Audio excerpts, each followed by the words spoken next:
NCERT. ठीक है, so this is old NCERT का example 6। Old NCERT example number 6, जिसमें लिखा हुआ है A B C D is a parallelogram, P and Q are mid points, P and Q are mid points. अगर आपने ये क्वेश्चन नहीं लिखा हुआ तो आप भी दोनों लिख लो, क्योंकि ये भी न्यू बुक का क्वेश्चन है, तो मे बी अगर नहीं लिखा हुआ तो लिख लो। P and Q are mid points of opposite sides. मैंने तुम्हें नहीं करवाया होगा, क्योंकि तुम्हारा काम सिर्फ पूरा करवाया था मैंने। हाँ, उससे पूछ लो, उसने नहीं लिखा हुआ तो बेटा लिख ले। P and Q are mid points of opposite sides A B and C D if AQ intersects DP at S and BQ intersects CP,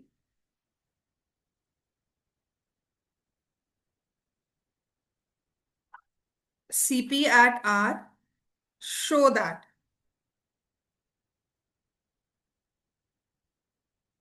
APCQ is a parallelogram। बहुत आसान है इन्हें शो करना। DPBQ is a parallelogram। और third part है PSQR।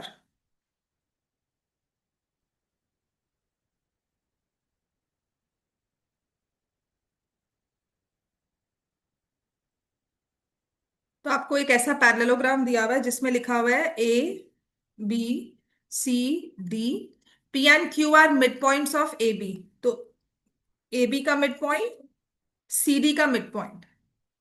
अब A को देखो, क्योंकि ए क्यू लिखा हुआ है तो ए को क्यू के साथ ज्वाइन किया होगा, है ना।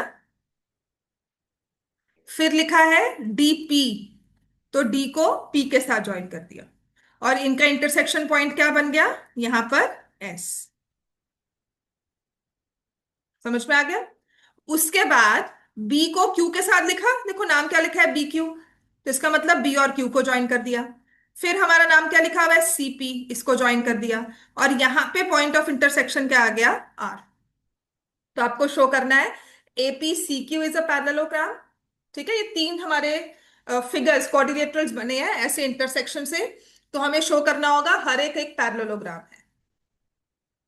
क्वेश्चन लिखो, फिगर बनाओ, then will proceed to solving this question. बहुत इजी है, बहुत इजी वे से सॉल्व भी होता है। इसके एक्सरसाइज के जितने भी क्वेश्चन है ना, न्यू वाली बुक भी लगा लो। बस आपका 7th वाला है जो थोड़ा मुश्किल होगा, 5th और 6th तो बहुत इजी है। ठीक है, जो लास्ट ट्रेपीजियम वाला क्वेश्चन है ना वो थोड़ा मुश्किल है, पर उसको भी मैं इजी वे से करवाऊंगी आपको।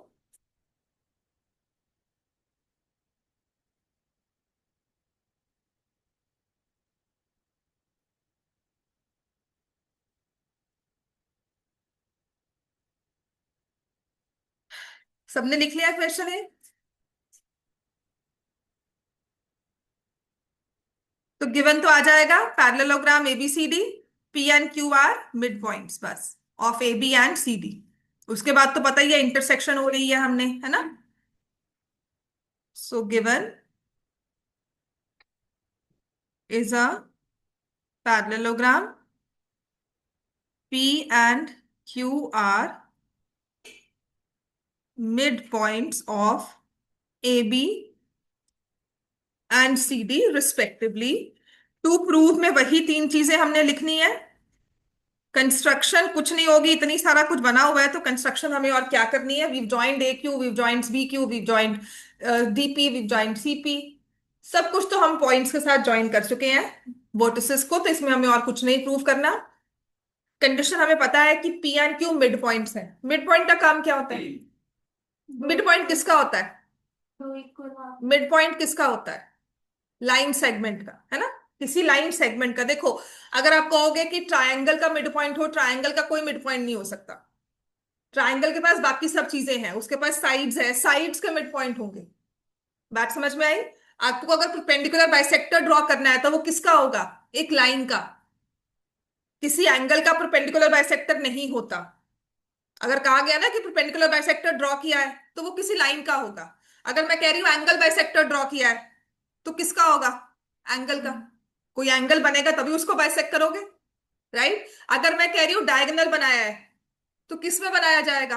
क्वाड्रिलेटरल्स में या पॉली पेंटागन्स में, या अब ट्रायंगल का कोई डायगोनल नहीं होता कि ट्रायंगल में डायगोनल बन जाए।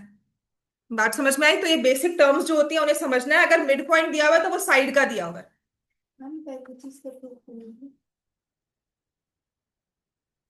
APCQ is a parallelogram. ठीक है। तो अगर हमें मिड पॉइंट दिया हुआ है तो साइड का दिया हुआ है, और मिड पॉइंट का काम क्या है बताओ? दो इक्वल हाफ। किसको दो इक्वल हाफ्स में करेगा? लाइन सेगमेंट को, लाइन को नहीं, लाइन सेगमेंट को टू इक्वल हाफ्स में करेगा। ठीक है, हमारे पास डेफिनेट लेंथ है, उसको दो इक्वल पार्ट्स में कर दिया। मैंने आपको कहा था कि जब भी आपको मिड पॉइंट दिया हो, जब भी आपको परपेंडिकुलर बाइसेक्टर दिया हो, जब भी आपको एंगल बाइसेक्टर दिया हो, तो आपने क्या यूज करना होता है? ऑटोमेटिकली प्रूफ में होगा, एक जगह लिखोगे ही, half of this is equal to half of this, है ना? हाफ उसका यूज करना ही करना है। अब अगर ये पैरेललोग्राम है ABCD, पता है ये क्यों बता रही हूं मैं? कि कल कुछ ऐसा क्वेश्चन आए ना, आपको नहीं समझ में आता, तो आपने क्या लिखना है उसमें? क्या लिख कर आओ कि दो तीन नंबर या आधा एक नंबर मिल जाए? आपको पता है मिड पॉइंट दिया हुआ है किसका? किसी साइड का, तो लिख दो वो मिड पॉइंट है AP इक्वल्स टू BP। फिर दो जो चीजों का मिड पॉइंट दिया हुआ है ना? किस किस का मिड पॉइंट दिया हुआ है? AB और CD का आपस में रिलेशनशिप क्या है? पैरेलल है और इक्वल भी है। इक्वल क्यों है? क्योंकि पैरेललोग्राम के ऑपोजिट साइड्स है। देखो मेरा प्रूफ यहीं से स्टार्ट हो जाएगा। ABCD इज अ पैरेललोग्राम, वो लिख दिया ना। Therefore AB equals to CD। मैंने AB और CD क्यों लिया? क्योंकि उनके मिड पॉइंट्स गिवन थे। I could have taken AD and BC, पर उसमें मिड पॉइंट दिया ही नहीं हुआ। बात समझ में आई? ज्योमेट्री मुश्किल बनाई गई है क्योंकि आपको सर कहा जाता है इसको याद कर लो। तुम लॉजिकली लिखो, तुम्हें मिड पॉइंट ही उसके दिए हुए हैं, तुम लोगी उन साइड्स को। अब मिड पॉइंट का मतलब क्या है? कि मैं इसका हाफ एग्जैक्ट कहां पर है वो बता सकती हूँ। बता सकती हूँ ना? AB का एग्जैक्ट हाफ क्या होगा? आप बोलोगे AP। बस, मिड पॉइंट बता दिया। And half of AB is parallel to half of CD। समझ में आया? ज्योमेट्री मुश्किल नहीं है, उसे लॉजिकली पढ़ो कि जो दिया हुआ है उसी को तुमने यूज करना। गिवन क्यों लिख रहे हैं? कि ये दिया हुआ है, इसी को मैं अपने क्वेश्चन में आगे आगे इसको प्रूफ में यूज करूंगी। ठीक है। Half of AB, half of CD। Half of AB कितना हुआ? AP लिखेंगे या BP लिखेंगे? आई राइट AP, बिकॉज मुझे प्रूफ किसको करना है? APCQ। तो मैंने AP लिख लिया। और हाफ ऑफ CD किसको लिखेंगे? CQ, क्योंकि मुझे दिया ही पहले वाला प्रूफ हुआ है CQ, APCQ। तो मैंने यहां पे लिख दिया CQ। And AP is parallel to CQ। समझ में आ गया? और रीजन लिख देना कि AP is equal to half of AB। क्यों? क्योंकि P is the mid point of AB and Q is the mid point of BQ। ठीक है ना? ये हमने लिख दिया। अब तुमने ये जो चीज निकाली कि APCP को CQ को पैरेलल है और उसके इक्वल है, या हाफ आपस में इक्वल है, तो इसका मतलब क्या होगा? इसको हम किस चीज से, इससे हम क्या रिजल्ट निकाल सकते हैं? ये जो चीज आपने लिखी है, इससे फर्दर क्या फॉलो अप होगा? ये जो चीज लिखा हुआ है, क्या फॉलो अप होगा इससे? अगर मैंने लिखा कि ये जो AP है, ये CQ को पैरेलल है और CQ के इक्वल भी है, तो इससे क्या निकलेगा? पैरेललोग्राम कौन सा बनेगा? APCQ is a parallelogram. जो पहला हमारा प्रूफ था वो हो गया। क्वेश्चन में क्या करना? ये क्या है? X=0 रिप्रेजेंट कौन सी लाइन कर रही है? X Y axis. X=4 होगा, line parallel to y axis cutting X@4।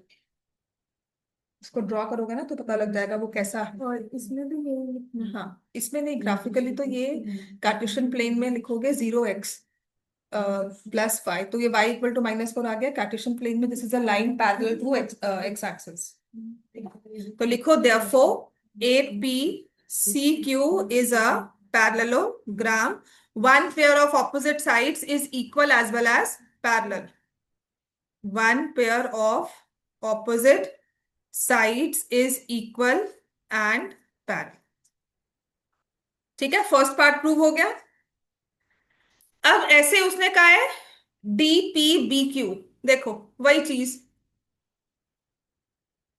जो तुमने प्रूव किया उसी को अब कह रहा है कि बताओ जी डीपी बीक्यू, बात तो वही आ गई। आपने एपी ना लिखकर बीपी लिख दिया था, बीपी ना लिखकर एपी लिखा, सीक्यू लिख दिया। अब वहां पर आपने सीडी की जगह क्या लिखना है, हाफ ऑफ सीडी में लिखना है डीक्यू, हाफ ऑफ एबी में क्या लिखना है, बीपी। बात समझ में आई सबको? ठीक है ना? तो इसमें अब नेक्स्ट लिख लोगे सिमिलरली। सिमिलरली जैसे आपने इसको प्रूव किया है, ऐसे ही similarly DPBQ is a parallelogram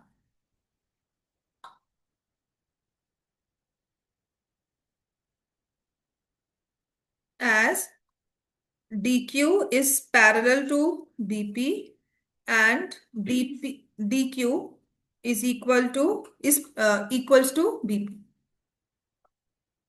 ठीक है, जैसे हमने कहा था, तो इन दोनों को लेकर ही हमने पैरेललोग्राम प्रूव कर दिया। अब आते हैं थर्ड वाले पे।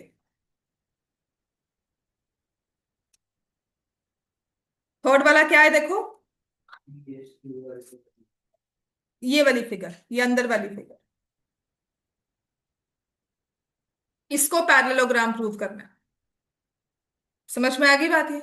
तो इसके लिए अब क्या करेंगे, जो पहले दो पार्ट्स है ना उनको यूज करना है। तो पहले पार्ट में आपने किया था AP CQ is a parallelogram, कहा था ना ये, और उसमें हमने एपी और सीक्यू पैरेलल और इक्वल प्रूव किए थे। तो कहना है इससे AQ is parallel to CP। एक पेयर ऑफ साइड्स अगर पैरेलल है, दूसरी भी पैरेलल होगी अगर वो पैरेललोग्राम है। तो मैंने ले लिया कि यहां से AQ और CP आपस में पैरेलल है। ठीक है, आपका जो जिस पैरेललोग्राम को प्रूव करना है उसकी एक साइड QS है, वो इस AQ पर ही लाई करती है, और जो ये पैरेलल है CP को, तो PR इसी CP पर लाई करती है। तो मेरा लेने का मतलब क्या था, और मैं कह सकती हूं कि SQ इज या QS इज पैरेलल टू, और QS is parallel to RP, parts of parallel lines.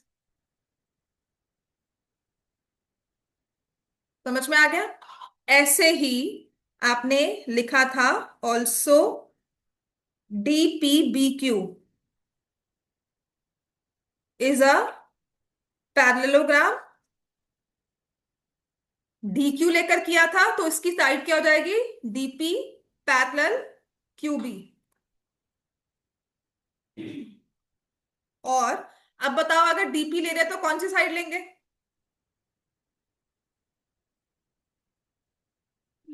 PS हो जाएगा ना। ठीक है, और PS किसको पैरेलल होगा, RQ, QR RQ, बिल्कुल ठीक है। ठीक है, वही पार्ट्स ऑफ पैरेलल लाइंस। तो इन दोनों से, कि जब मैंने कह दिया कि दोनों एक ऐसा क्वाड्रिलेटरल बना है जिसकी ऑपोजिट साइड्स पैरेलल है दोनों की दोनों, so therefore from since QS is parallel to RP and PS is parallel to RQ, therefore PSQR is a parallel, hence proved।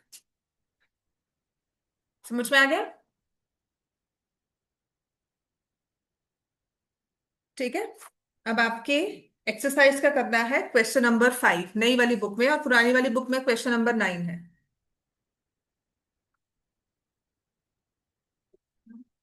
Question 9 की फिगर ड्रॉ करो, गिवन टू प्रूव लिखो, क्या करना है बता। हाँ, तो क्या है ये, आपको क्या लगता है लाइंस क्या है, ड्रॉ करो। X=5,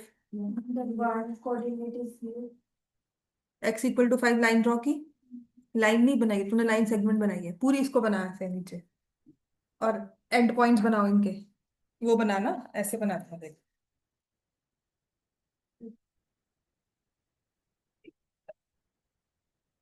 जब लाइन बनानी होता है ना तो उसको ऐसे लिखो, ये X=5 है, ये 5 है, और ये Y=-9 बनाया ना ये। तो ये क्या कर रही है आपस में लाइंस, लाइंस जब भी ड्रॉ करते हो ना एरो के साथ ड्रॉ करना सीखो, वरना वो लाइन सेगमेंट लगे। तो हमेशा एरोज बनानी है। पढ़ ले, बुक देख, लिख क्वेश्चन नंबर 5 जो भी तुम्हारा है लिखो, उसकी फिगर ड्रॉ करो, गिवन टू प्रूव लिखो। हाँ जी, क्या लगता है ये लाइंस क्या कर रही हैं आपस में? कहाँ पे, कौन से पॉइंट पर, कौन से वाले, क्या नाम है उस इंटरसेक्शन पॉइंट का? रिलेशनशिप क्या है? The lines are intersecting at 5, -9। ठीक है।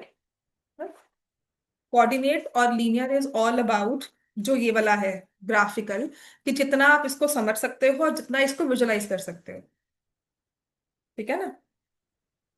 चलो नेक्स्ट कर रहा हूं ना, क्वेश्चन 5 एक्सरसाइज 8.1 का। नई बुक में एक्सरसाइज 8.1 क्वेश्चन नंबर 5। बहुत इजी क्वेश्चन है। आई एम, मुझे लगता है कि इसको प्रूव भी कर पाओगे। इतना कोई मुश्किल नहीं है। एक पैरेललोग्राम दिया हुआ है ABCD। ठीक है। उसमें डायगोनल बनाए हुए हैं। डायगोनल पे दो पॉइंट्स ले लिए PN Q। एक पैरेललोग्राम है जिसका नाम है यहां पर ABCD।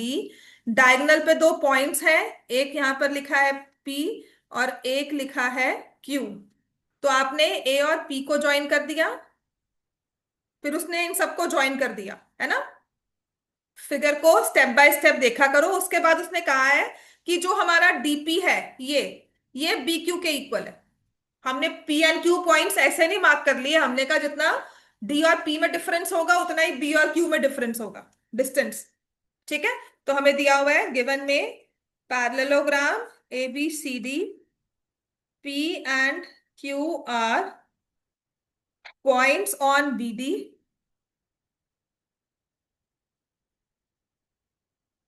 such that BQ is equal to D।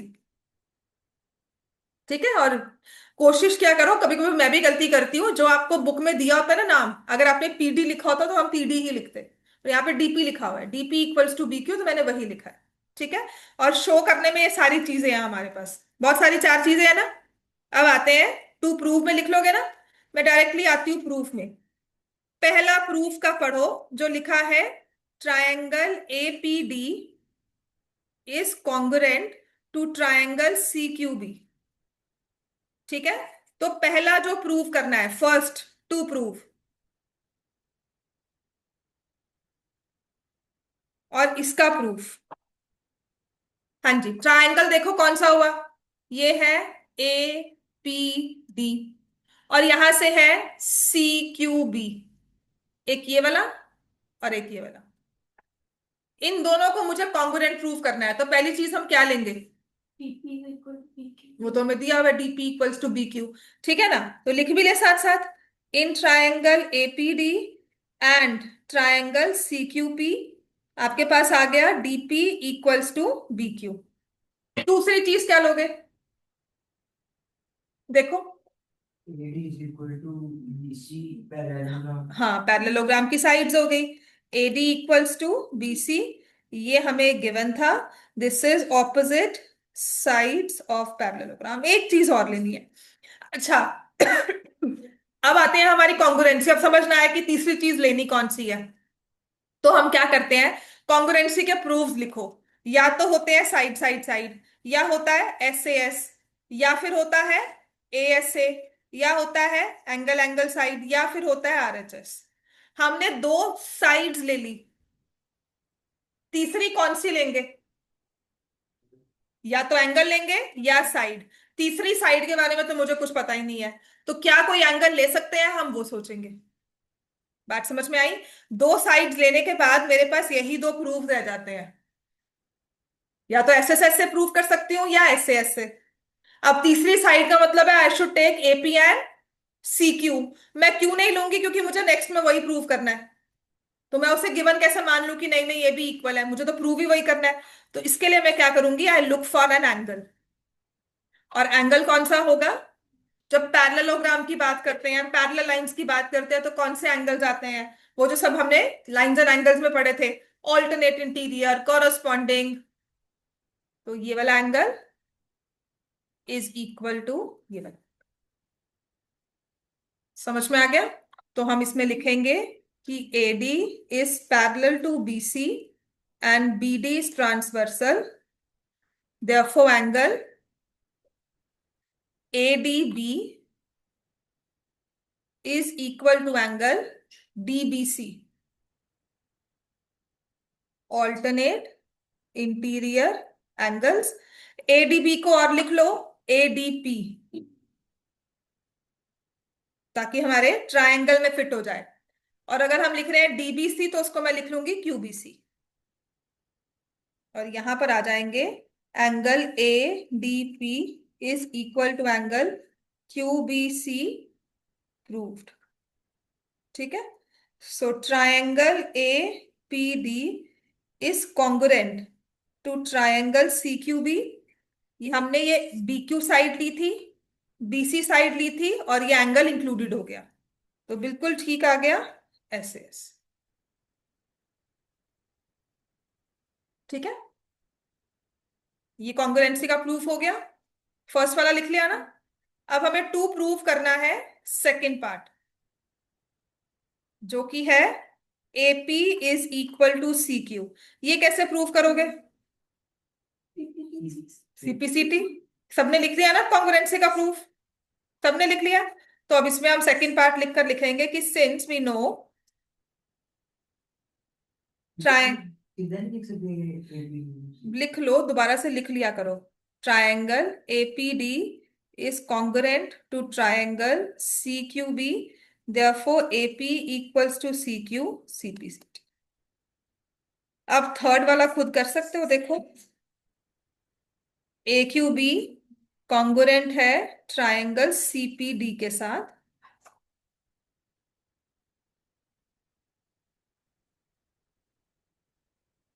अब ए क्यू बी देखो, ये साइड वाला, ये वाला जो ये है, और यहां से सीपीडी। ठीक है,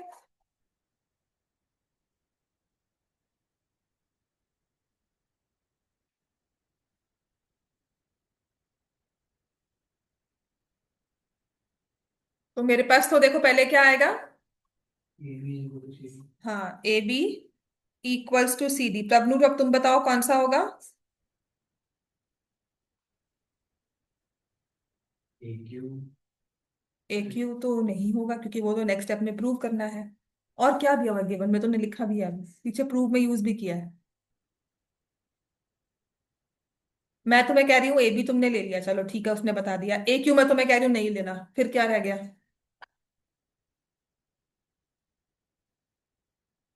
क्या रह गया? नहीं है वो कॉमन नहीं, कॉमन कॉमन तो है ही नहीं। ये क्या है? ये कौन सी लाइन सेगमेंट है? देख, ट्रायंगल की तीन साइड्स है, तीन एंगल्स है।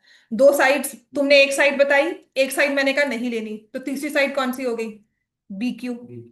या तो एंगल्स लोगे या साइड्स लोगे ट्रायंगल को कॉन्ग्रुएंट करने के लिए। अगर हम फिर अपने क्वेश्चन के प्रूफ में, दिस इज व्हाट, तुम्हें थोड़ा बहुत देख बेटा क्वेश्चन को याद रखना पड़ेगा साथ साथ। देख उसमें तूने और क्या दिया हुआ है, तो भी लिख कर आया B Q equals to DP, है ना? तो इसको फिगर आउट भी करो। देख मैंने यहाँ पे हाईलाइट भी किया कि ये देखो ये इसके इक्वल है। तो हमारे पास क्या आ जाएगा?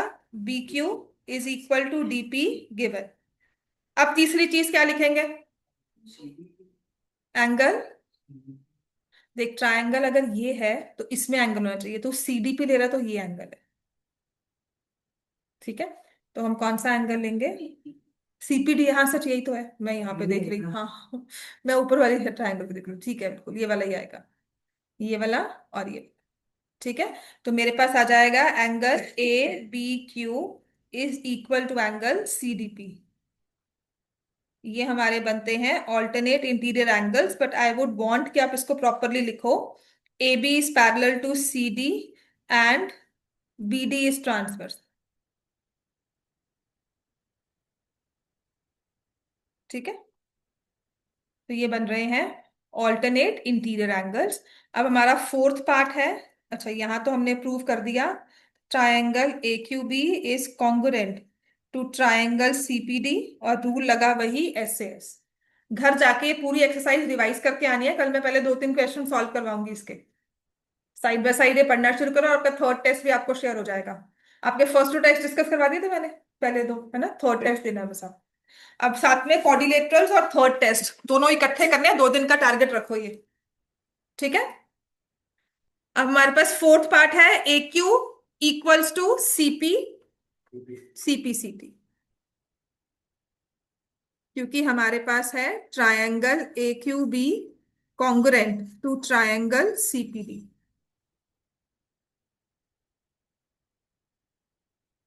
ठीक है, अब फिफ्थ पार्ट पे आ जाओ।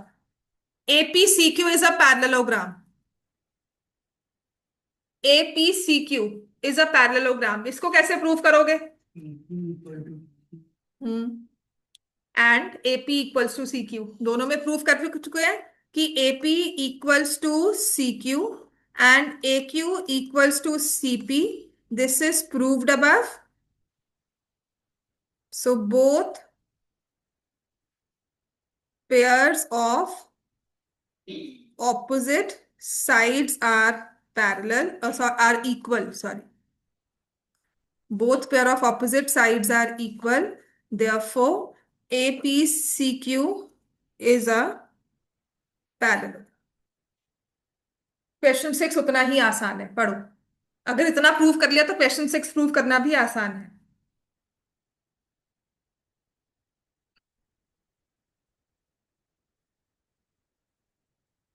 नेक्स्ट क्वेश्चन देखो, question number 6।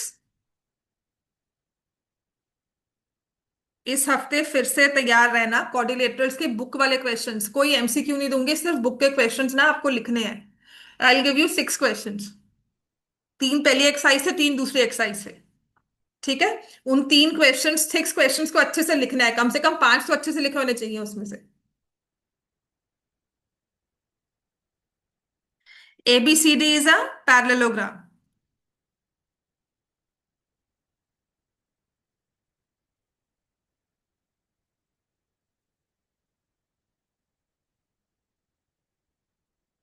BD is the diagonal. हाँ बोलो बेटा।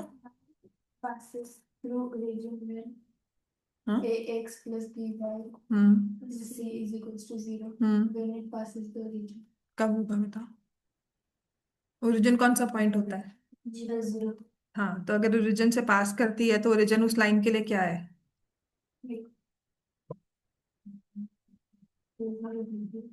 नहीं, इंटरसेक्टिंग एक लाइन का नहीं होता। That is a point on the line. ठीक है, that means that is a point on the line. So इस लाइन का और इस पॉइंट का क्या रिलेशन होगा? That this point will satisfy the equation of the line. If a point is on the line that means graphically point line पे लाई करता है, और एल्जेब्रिकली वो हमें एक पॉइंट देता है, एक वैल्यू देता है एक्स और वाई की, और वो वैल्यू हमारी इक्वेशन को सेटिस्फाई करेगी। इसका मतलब है कि जो लेफ्ट हैंड साइड में वैल्यू आएगी वही राइट हैंड साइड में आएगी। तो if I put x as 0 and y as 0, तो इससे सी कितना बन के आता है? 0। तो किसी भी लाइन को अगर हमें ओरिजिन से पास करवाना है तो उसकी कांस्टेंट टर्म को 0 करना होगा। ठीक है, तो अगर आपके पास 2x plus 3y equal to 0 ऐसी कोई लाइन दी हुई है, मुझे पता है पक्का ओरिजिन से पास करेगी। बट अगर दे दिया 2x plus 3y plus 5 equal to 0, so this will not pass through origin. ठीक होगी बात ये? तो अगर आपको कहीं भी इनडायरेक्टली कहते हैं कि there is a line passing through origin, तो I know for sure that उसमें कांस्टेंट टर्म नहीं है। ठीक है, तो देखो इसमें दिया हुआ है ABCD is a parallelogram. A0 B0 नहीं करते, कोएफिशिएंट्स को 0 तब करते हैं जब x की टर्म नहीं होगी। आप हमेशा सॉल्यूशन x और y का पुट करोगे, A0 B0 नहीं करोगे। जो आपने पॉइंट निकाला that is the value of x and y, उसमें कोएफिशिएंट a है। कोएफिशिएंट 0 तब होता है जब हमारे पास वो टर्म हमारे इक्वेशन में होती ही नहीं। ठीक हो गया? जो सॉल्यूशन होता है वो x एंड y का होता है। for blanks with the line ax plus by plus c is equals to 0 is a line parallel to y equivalent तो मैं व्हेन c इक्वल्स टू 0। ठीक है, हाँ। ABCD is a parallelogram. ठीक है, तो AP and CQ are perpendiculars. So AP is perpendicular to BD and CQ is perpendicular to BD from vertices A and C to show। कर सकते हो भाई प्रूव ये?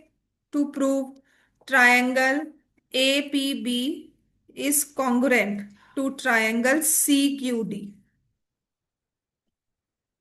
जब मैं इसका प्रूफ लिखूंगी, बी बी सी ए का लिखेंगे क्या 30 90 डिग्री हाँ, 90 डिग्री एंगल बन रहा है तो नीच 90। हाँ जी, पहली चीज, हाँ जी, तुम इतनी तो बातें कर रही हो, क्या बोल रही हो उसको? क्यों दिखा क्यों नहीं रही हो? आपस में क्या ही भारी, मतलब छोटी छोटी बातों पे बहस है। और तुम्हारी बुक कहाँ है? सो पहले हमारे पास क्या आएगा, हम ले रहे हैं APB, देखो ये वाला बड़े वाला ट्रायंगल, और यहां से ले रहे हैं ये वाला। तो first thing that we need to show is, हाँ, AB equals to CD, opposite sides of parallelogram. कल ना मुझे इसके आपके फर्स्ट 4 क्वेश्चंस सॉल्व चाहिए। मैं कल चेक करूंगी होमवर्क, ठीक है? क्वेश्चन नंबर 1 to 4 एक्सरसाइज 8.1 का प्रॉपर सॉल्व होना चाहिए आपका। सहज समझ में आ रहा है? ठीक है, लिखो सारे होमवर्क, तब लिखो और मुझे दिखाकर जाओ, और कल कहेंगे नहीं कि हमें याद नहीं रहा। एक्सरसाइज 8.1 क्वेश्चन नंबर 1 to 4 दोबारा से सॉल्व करना है। मैं चाहती हूँ इस बार टेस्ट दो तो कम से कम आपको लॉन्ग आंसर्स आते हो। देखो मैं कोशिश, पहले मेरी कोशिश क्या होती थी कि आपको 1 मार्कर्स आते हो, पर 1 मार्कर्स है वो 20, उसमें से तुम हद से हद ना 12-13 तो ठीक कर ही लेते हो। अगर मैं आपको ब्रॉडली देखूं, मेहनत करवाऊंगी वो 18 तक भी तुम्हारे आ जाएंगे, ठीक है? पर गलती तुम कहाँ करते हो, 3 में या 5 मार्क्स में, वो गलत हो जाता तो वहां सीधा 3 नंबर उड़ गए, सीधा ही 4 नंबर उड़ गए। बात समझ में आई? So this time, last year time also मेरा फोकस था कि ट्रायंगल्स के सारे वो 3 मार्कर्स आते हैं, वो 5 मार्कर्स आते हैं। तो अभी भी मैं यही कर रही हूँ, क्वाड्रिलेटरल्स के बुक वाले क्वेश्चन सारे हमें सॉल्व आते हैं। आप इसको 10 बार कर लो, आप कोई भी एक्स्ट्रा क्वेश्चन सॉल्व कर सकते हो। बात समझ में आई? तो कल लिख कर लाना है प्रभनोट को, नोटबुक घर देनी नहीं चाहिए तुम्हारी, मैं साथ ही भेजूंगी लेकर आने के लिए। और ये नहीं कि ऑनलाइन क्लास अटेंड कर रहे हो। समझ में आ गया ये?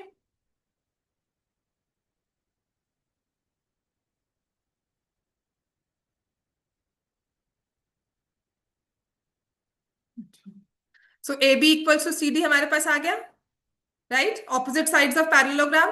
और क्या लिखेंगे इसमें? Angle APB is equal to angle CQD, ठीक है? क्योंकि ये दिया हुआ है ईच 90। एक चीज और रह गई लिखने वाली। इसमें हम ये लिख सकते हैं angle CDQ PB is equal to PB तो हमें करना, वो नहीं दिया हुआ ना। CDQ P और Q रैंडमली पॉइंट्स लिए हैं, परपेंडिकुलर लिए हैं, वो इक्वल है, DP और BQ इक्वल है या नहीं है वो हमें नहीं पता, ठीक है? तो हमारे पास क्योंकि पैरेललोग्राम है तो हमेशा एक ऑल्टरनेट इंटीरियर एंगल्स हमारे पास होगा ही, तो I can write CDQ angle, यहां पर लिखेंगे तो लिखेंगे ABP is equal to CDQ, क्योंकि ये क्या है, ऑल्टरनेट इंटीरियर एंगल्स, क्योंकि AB पैरेलल था CD को, एंड BD इज ट्रांसवर्स, ठीक है? तो ट्रायंगल APB कॉन्ग्रुएंट हो गया ट्रायंगल CQD का, बाय, हमने AB साइड ली, एंगल लिया, और 2 एंगल्स लिए, AAS, by AAS congruency rule. और इससे मेरे पास आ गया AP equals to CQ, CP CT। मतलब पैरेललोग्राम में जो ऑपोजिट वर्टिसेस के साथ अल्टीमेटली आएगा भी तुम्हारा BP और BQ, DP और BQ इक्वली आएंगे, पर हम उसे ले नहीं सकते, ठीक है? इसका मतलब ये है कि अगर एक पैरेललोग्राम में डायगोनल पे परपेंडिकुलर्स ड्रॉ किए जाएं तो उन परपेंडिकुलर्स की लेंथ आपस में इक्वल होती है। बात समझ में आई? अब इसकी देखो ब्रॉडली इंप्लीकेशंस देखो क्या है। मैंने आपको एक थ्योरम करवाई थी कि अगर एक पैरेललोग्राम में डायगोनल ड्रॉ करते हो तो 2 ट्रायंगल्स बन जाते हैं। उन ट्रायंगल्स में क्या होता है आपस में, ये हमने ड्रॉ किया। So what about these 2 triangles, ये क्या होते हैं आपस में? कॉन्ग्रुएंट होते हैं, ठीक है? कॉन्ग्रुएंट का मतलब होता है हर तरह से इक्वल, ठीक है? उनकी साइड्स भी इक्वल होंगी, उनके एंगल्स भी इक्वल होंगे, तो उनके एरियाज भी इक्वल होंगे। बात समझ में आई? आपने कहा कि उनकी साइड्स इक्वल है, उनके एरियाज। अच्छा, एरिया का फॉर्मूला क्या होता है तुम्हें पता है? अगर परपेंडिकुलर ड्रॉ किया जाए तो half into base into height, ठीक है? ऐसे ही दूसरे वाले ट्रायंगल, ये ट्रायंगल 1 था तो एरिया हमने ये लिया, सेकंड वाले का भी क्या होगा, half into base into height. इसकी हाइट अलग है, इसकी हाइट अलग है, बेस तो सेम है, अगर दोनों इक्वल है तो हाफ हाफ ये बी कट जाएगा, हाइट 1 हाइट 2 इक्वल हो जाएंगे। ये तो है हमारा लॉजिकली, हमने अगर ओरली एक्सप्लेन करना है, लेकिन हमने उसे थ्रू हमारी ज्योमेट्री भी प्रूव कर दिया कि अगर हमने एक पैरेललोग्राम ड्रॉ किया, उस पैरेललोग्राम में किसी भी डायगोनल पर आपने परपेंडिकुलर्स ड्रॉ कर दिए, तो वो परपेंडिकुलर्स आपस में लेंथ में इक्वल होंगे। अब प्रैक्टिकली देखो, अगर मुझे इसको तुम्हें और ये हुआ है सीबीएसई में ना, लास्ट ईयर के बोर्ड क्वेश्चंस में एक दो एमसीक्यू थे जो ज्योमेट्री के क्वेश्चन, मतलब आपको जो प्रूव वाले क्वेश्चन थे ना उनसे बने हुए थे, मतलब वंस यू रीड इट तो अच्छा ये ऐसा दिया हुआ है, अच्छा वो क्वेश्चन दिया हुआ है। तो यहाँ पर क्या था, एक पैरेललोग्राम दिया हुआ है, मैं आपको क्या करती हूँ, ये दे देती हूँ, ठीक है, दिस इज बी डी, ये सी है और ये ए है। अब मैं कहूँ बीडी की लेंथ है 10 सेंटीमीटर, यहां से एक परपेंडिकुलर ड्रॉ किया सीएम, सीएम की लेंथ मैंने ले ली मान लो 5 centimetre. What is the area of parallelogram, पूरे पैरेललोग्राम का एरिया निकालो। तो आपको ये तो समझ में आएगा कि जो इसका एरिया है वही इसका एरिया होगा। ट्राइंगल का एरिया निकाल सकते हो इस वाले का, हाफ इंटू 10 इंटू 5, और इसी को हमें डबल करना है, तो क्या हो जाएगा 50 स्क्वायर यूनिट्स। बात समझ में आई, 50 स्क्वायर सेंटीमीटर। बात समझ में आ गई, ठीक है। तो कल अगर कोई ऐसा क्वेश्चन एमसीक्यू का पेपर में दिखता है तो कहीं ना कहीं आप सॉल्व कर सकते हो उसको। ये है हमारी ज्योमेट्री के प्रैक्टिकल एप्लीकेशन उसकी, समझ में आ गया इतना। अब लास्ट क्वेश्चन करेंगे, क्वेश्चन नंबर 7, ठीक है। Next is question number 7। इसको ना मैं जैसे बुक में लिखा हुआ वैसे नहीं करवाऊंगी, थोड़ा बहुत ही इजी वे होगा जो करवाने का होगा, अदरवाइज लंबा वाला वे है जो पुराने वाला वे था, और तुम्हारे स्कूल में चल ही जाएगा, ठीक है, तुम्हारे स्कूल में बड़े आराम से चल जाएगा क्योंकि उन्होंने ही कहा था इसको ऐसे करो। तो this is a trapezium given to me, A B C D, एक ट्रपीजियम दिया हुआ है।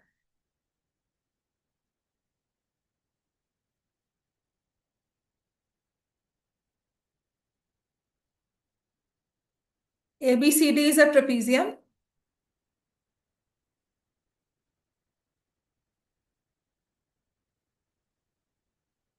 is a trapezium in which AB is parallel to CD and AD equals to BC। अच्छा, अगर AD और BC ये कौन सी साइड्स होती हैं ट्रपीजियम में, इनको क्या बोलते हैं?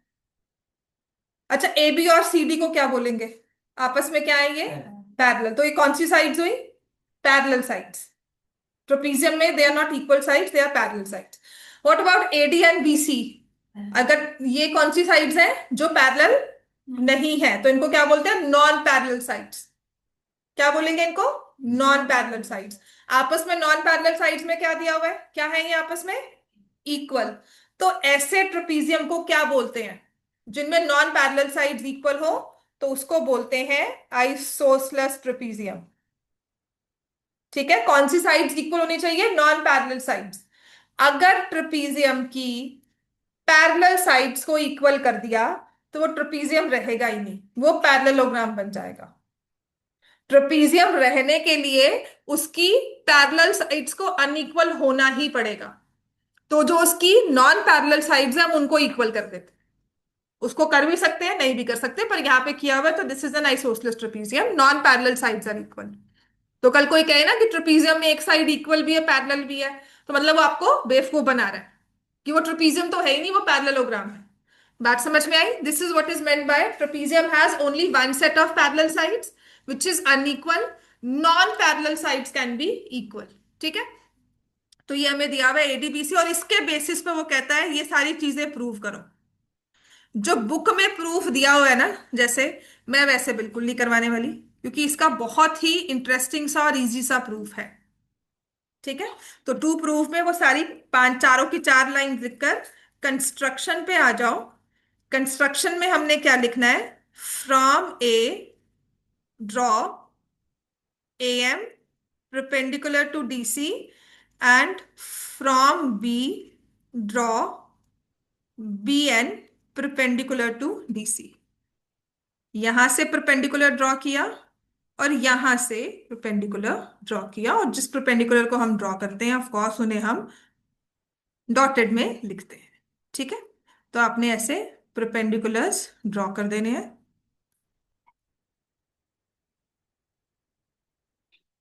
ठीक है। अब आपको दो छोटे से ट्रायंगल बने, पूरा ट्रेपीजियम तीन हिस्सों में डिवाइड हो गया, एक अंदर का रेक्टेंगल दिख रहा है और दो छोटे ट्रायंगल दिख रहे हैं। उन दो छोटे ट्रायंगल्स को क्या आप कॉन्ग्रुएंट कर सकते हो? कौन से दो छोटे ट्रायंगल्स हुए? A M D and B and C. इन्हें कॉन्ग्रुएंट प्रूव करना है, करो। ए डी बी सी के इक्वल है, दूसरी 90 वाला एंगल दिख रहा है, बिल्कुल सही। तीसरी चीज लेनी है हमने, डीएमएनसी नहीं, और A M N B C. A M N B N, इसको क्या लिखेंगे? Distance between parallel sides. आप डीएम सी एन के साथ रीजन सोचो क्या लिखोगे। उससे अच्छा है मेरे पास है ए एम और बी एन, डिस्टेंस है बिटवीन पैरेलल लाइंस, वो हर बार इक्वल होगा, तो उसे कोई रिफ्यूट नहीं कर सकता। मुझे कोई क्यों पूछे ना क्यों, तो मैं कहूंगी पैरेलल साइड्स के बीच का डिस्टेंस हमेशा इक्वल होता है।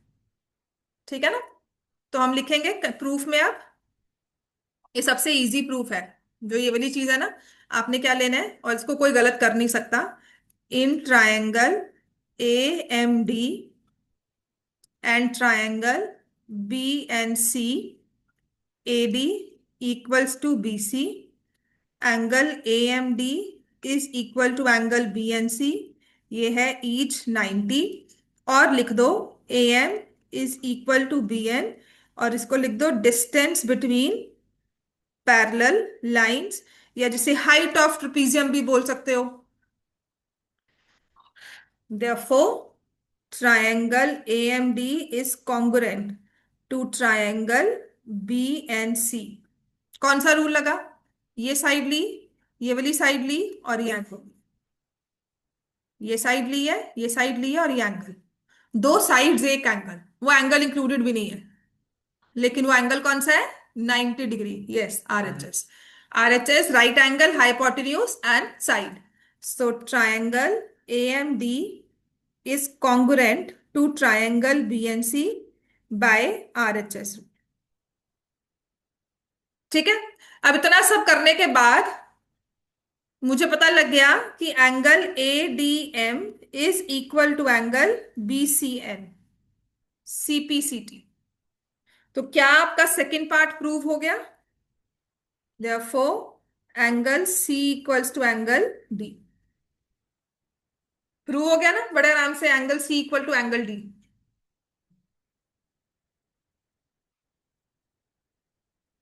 ठीक है बच्चों, है ना? एंगल सी और एंगल डी आपस में इक्वल प्रूव हो गए। अब आते हैं इसके फर्स्ट पार्ट में। देखो, मुझे प्रूव करना है कि ये दो एंगल्स इक्वल है, ऐसे ही एंगल ए और एंगल बी भी आपस में इक्वल है। ठीक है, तो मैंने एंगल सी और एंगल डी को बड़े अच्छे से प्रूव कर दिया। लिख लिया था? रहता है, हाँ, तो बोला कर, ये ले। तो क्या कर, तू सामने बैठा कर बच्चे, बिकॉज यूर लेफ्ट हैंडी ना, सच में कह रही हूँ। तो ऐसे देखते हो ऐसे कर लिखते हो, ऐसे देखते हो ऐसे लिखते हो, ये तेरी ना अंडरस्टैंडिंग में बहुत हेल्प करेगा। ठीक है, जब तुम लिख रहे होते मैं बोल रही होती हूँ, है ना, and that time you miss on things. तो एक अंडरस्टैंडिंग में गैप बन रहा है और कुछ नहीं है। मैं नहीं कहूंगी कि तू टाइम वेस्ट कर रहा है या कुछ भी कर रहा है, अंडरस्टैंडिंग में गैप बन रहा है। तो कोशिश करना आगे से सामने बैठ, बिल्कुल। ठीक है, अभी बैठ जा। बैठ जा, बहुत फर्क पड़ेगा। मैं जो नोटिस कर रही हूँ मैं उसके हिसाब से बोल रही हूँ, बैठ जाओ सीरियसली, बहुत फर्क पड़ेगा। तब तक तुम्हें लिखने में स्पीड, तुम सिर्फ कॉपी कर रहे हो, दिमाग में चीजें जाती नहीं है जल्दी। अब हम लिखेंगे, we know angle A plus angle D is equal to 180 degree, and angle B plus angle C is equal to 180 degrees, क्योंकि ये क्या है? को इंटीरियर एंगल्स, है ना? A B is parallel to D C, A D is transversal and B C is transversal. ठीक है ना? समझ में आ गया ना हमने लिखा ये? हाँ, दोनों एक जगह से एडी ट्रांसवर्सल है तो ये एंगल्स को इंटीरियर हो गए, अगर बीसी ट्रांसवर्सल है तो ये दो एंगल्स को इंटीरियर हो गए। तो can I say angle A plus angle D is equal to angle B plus angle C, है ना, आपस में इक्वल। और इनमें सी और डी के बारे में आप क्या कह कर आए हो अभी? इक्वल है। दो चीजों को ऐड कर रहे हो, है ना, और उनमें से कह रहे हो एक पार्ट इक्वल है। मैंने 3+4 किया, तुमने भी 3+4 किया, तो अगर मैंने कहा कि x+3 इक्वल्स टू y+3, तो x और y इक्वल ही होंगे ना। वही चीज यहाँ पर है कि मैं दो एंगल्स को सम कर रही हूँ, इसका डिग्री मेजर और इसका डिग्री मेजर, दोनों का सम आपस में इक्वल है। मतलब अगर इसके पास 120 है तो इसके पास भी 120 है। ये कहता फर्दर मेरे पास 90 है, तो ये कह रहा मेरे पास भी 90 है। तो इसका मतलब बी के पास कितना हुआ? 30। ए के पास भी कितना हुआ? 30। समझ में आया? जब आपको लिखा जा रहा है ना A+D, इसका मतलब एंगल्स का, दो एंगल्स का सम इक्वल है। अगर उनमें से एक पार्ट इक्वल है तो दैट मीन्स दूसरे दोनों पार्ट्स भी इक्वल है। ठीक है? Since angle C is equal to angle D proved above. Angle A और बी भी इक्वल आ गया आपके, देखो first two parts equal prove हो गए। अब क्वेश्चन नंबर 7 का जो थर्ड पार्ट है ना, ये आप करके आए हो एक्सरसाइज 7.1 में। 7.1 ओपन करो, आ जाओ क्वेश्चन नंबर 2 पर। बिल्कुल सेम है ये, बस उस फिगर को रोटेट कर दिया, ट्रेपीजियम को रोटेट करके आपको दे दिया। आपको कहा जाएगा B D equals to A C है ना टू प्रूव में, वही डायगनल एसी डायगनल बीडी बना दिया। 7.1 पेज 93 पे चेक करो, क्वेश्चन नंबर 2 में और इसके थर्ड पार्ट में बताओ क्या फर्क है। सिर्फ फिगर रोटेट कर दी है क्वेश्चन नंबर 2 में, है कि नहीं? ठीक है। थर्ड पार्ट में भी क्या कहा हुआ है? ट्रायंगल एबीसी, और वहां पे देखो बीएससी लिख दिया। कॉन्ग्रुएंट टू ट्रायंगल बीएडी, यहाँ पे एबीडी लिखा हुआ है। सिर्फ 1-to-1 कॉरेस्पॉन्डेंस को नया करके, नई चीज मतलब पॉलिश करके हमने नया क्वेश्चन बना दिया है, बिल्कुल वही सेम क्वेश्चन। हमें लगता है 2 क्वेश्चन हो गए हमारे पास, इतने सारे क्वेश्चन हो गए, घूम फिर के वही सब चीजें बार बार आ रही हैं। ठीक है, तो हमारे पास आ गया इसका थर्ड पार्ट। तो आपने क्या करना है? ज्वाइन कर देना है एसी को। ठीक है, परपेंडिकुलर्स भी रेस कर दो, ये कंफ्यूजन ही आएगी इनके साथ। और ट्रायंगल ड्रॉ। हाँ, एक और डायग्राम ड्रॉ कर, एक नया डायग्राम ड्रॉ कर लो जिसमें आपने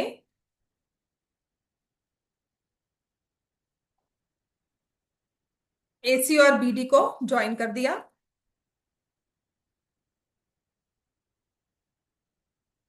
अब हमारे पास है in triangle A B C and triangle B A D, A B C B A D, क्या लेंगे पहली चीज इसमें? ए बी सी ये है और बी ए डी, दो ट्रायंगल्स हैं, ये बी ए डी और ये ए बी सी। हाँ, B C equals to A D हमें गिवन है। और क्या होगा? A B equals to A B common base है। ठीक है, और यहां पर ये एंगल ए लिखा था और यहां पर एंगल बी प्रूव्ड अबव था, तो मेरे पास आ जाएगा angle A B C is equal to angle B A D proved above. So triangle A B C is congruent to triangle B A D, कौन से रूल के साथ? Side angle side, SAS congruency rule. Therefore जो हमारा रह गया, diagonal AC is equal to diagonal BD CP CT। Fourth part भी prove हो गया, सबसे इजी वे में प्रूव हुआ है, सीरियसली कह रही हूँ। अदरवाइज आपको पता क्या करना था? आपने इसको ऐसे एक्सटेंड किया, जिससे फिगर में दी हुई है ना, कंस्ट्रक्शन दी हुई है, देख लो एक बार इसको लिखने के बाद। आपको मैं ओवरऑल समझा देती हूँ उसमें करना क्या, तो वो लंबा हो जाता है मेथड, बहुत सारी चीजें उसमें हो जाती हैं। आपने ना प्रूव कर दिया कि ADCE पैरेललोग्राम है, क्योंकि तुम्हारा AB तो CD को पैरेलल है। तो उसमें देख बुक में जो फिगर बनाई हो इसको एक्सप्लेन कर रही हो, तो और ADCE हमने बाय कंस्ट्रक्शन पैरेलल ड्रॉ की है, तो तुम प्रूव करते हैं ADCE पैरेललोग्राम है। फिर हम लेते हैं D और E आपस में ऑपोजिट एंगल्स हैं। ठीक है, और D और B आपस में इक्वल है, B और E आइसोसेलेस ट्रायंगल बनने से, बहुत लंबा। ठीक है, उसके बाद फिर हमारे पास आता कि जो DE के इक्वल है, ये इसके इक्वल है, therefore D is equal to B. हाँ मैं कह रही हूँ जोड़ो मैम ये किया मैम। हाँ, इसीलिए कल कल तुम्हारी क्लास टीचर कही भी ना तो मैम को मैम बहुत इजी है, और ये तुम्हारे, हाँ फिर बी और सी इक्वल हो जाएंगे, फिर वहां से बी और सी इक्वल आएगा, ऑल्टरनेटिव अभी इंटीग्रल। तो एक आया है, एक सॉरी देख एक आया डी और ई इक्वल है, ऑपोजिट एंगल्स, ठीक है। फिर ई और बी इक्वल आ गए, और आइसोसेलेस ट्रायंगल। फिर ये वाला बी और नीचे वाला सी, ऑल्टरनेट इंटीग्रल। उससे फिर तुम्हारे पास आ गया सी और डी इक्वल है, घूमकर पहुंचे ना। मैम ये ठीक है। हाँ ये बिल्कुल ठीक है, फर्स्ट पार्ट ही उसका मुश्किल है, ए और बी के लिए निकाल लो चाहे सी और डी के लिए, ठीक है। चलो हो गया ये। अब आते हैं क्या करना है अब। चलो ये तो हो गया। मैम 2 मिनट एक्टिविटी कर दो जल्दी। क्लास 8 भी स्टार्ट हुई थी, पर होमवर्क करके आना कल सब लोग, मैम होमवर्क है। पक्का। सबने होमवर्क करके आना है, 1 to फर्स्ट 4 क्वेश्चंस मुझे सॉल्व करके दिखाने हैं, आपने कल लेकर आने हैं, ठीक है।